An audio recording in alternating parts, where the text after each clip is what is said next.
गांव का एक लड़का छोटी उम्र में ही काम की तलाश में निकल गया। वह एक शहर में पहुंचा। उसे एक भाड़ बूझे में नौकरी मिल गई। वह कई साल उसके पास रहा, परंतु उसकी किस्मत नहीं बदली। एक दिन वह एक साधु के पास गया।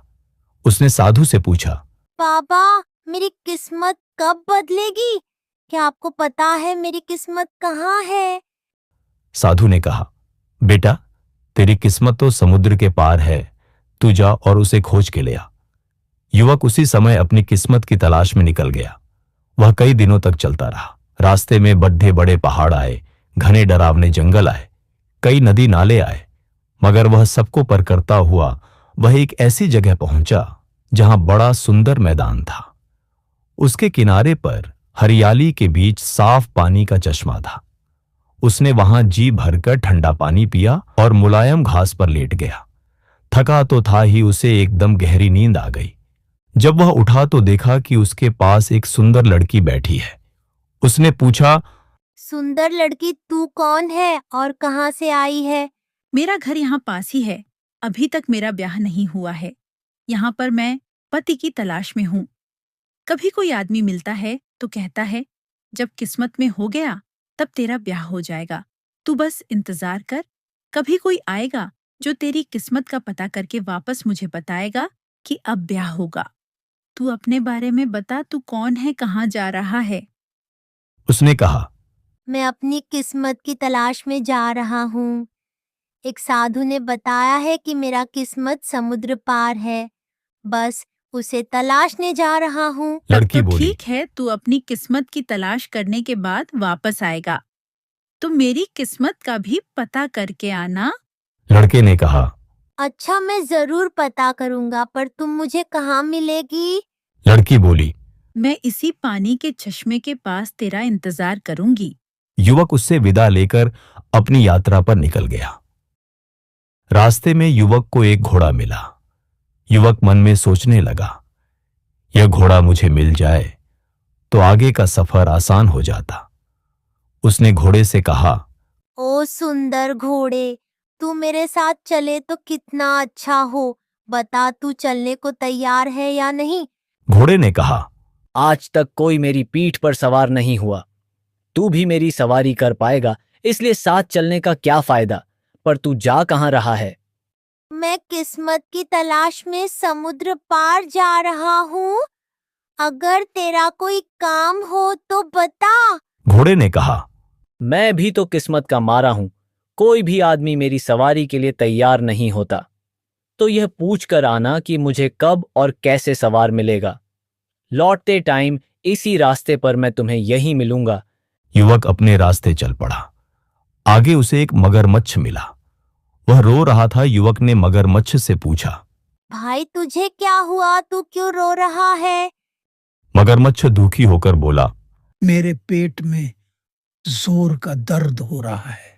युवक ने मगरमच्छ को बताया कि वह अपनी किस्मत और कुछ दूसरों की किस्मत तलाशने समुद्र के पार जा रहा है।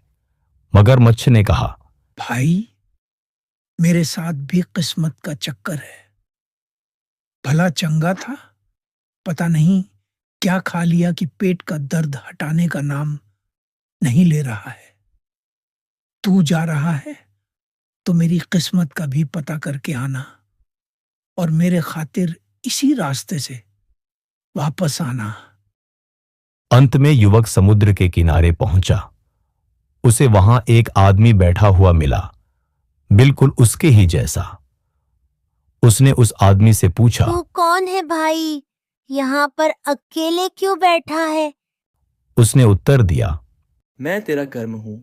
तूने यह पक्का इरादा कर लिया कि किस्मत की तलाश करके रहेगा, तो मेरा जन्म उसी समय हो गया। तब से मैं तेरे साथ हूँ। यहाँ पहुँचने में तुझे कड़ी मेहनत करनी पड़ी। मैं सारी बातें तुझे यही बता देता हूँ कि मगरमच्छ कैसे ठीक होगा, घोड़े को सवार कैसे मिलेंगे और उस सुंदर लड़की का विवाह कैसे होगा। मैं सब बताता हूँ, तू सुन। मगरमच्छ को अपनी गोद में लेकर उल्टी करवाना। वह गलती से रानी का 9 लाख हार निकल गया है। हार पेट से निकलते ही वह ठीक हो जाएगा।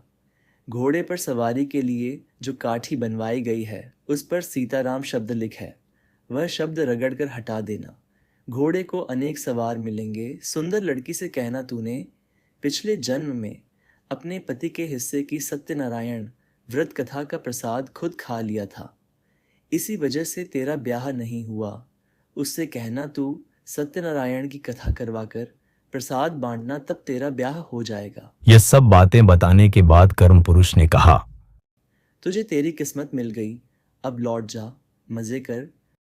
कर्म पुरुष की बातें सुनकर युवक वापस लौट चला। मगरमच्छ के पास पहुंचा तो वह दर्द से रो रहा था। बोला, तू पता करके आया मेरी पेट की पीड़ा का कारण? हाँ, आया। तू मेरे गोंद में उल्टी कर दे, फिर तेरे पेट का दर्द ठीक हो जाएगा। मगरमच्छ ने जोर लगाकर पलटी की। रानी का 9 लखा हार बाहर आ गया और मगरमच्छ के पेट की पीड़ा खत्म हो गई।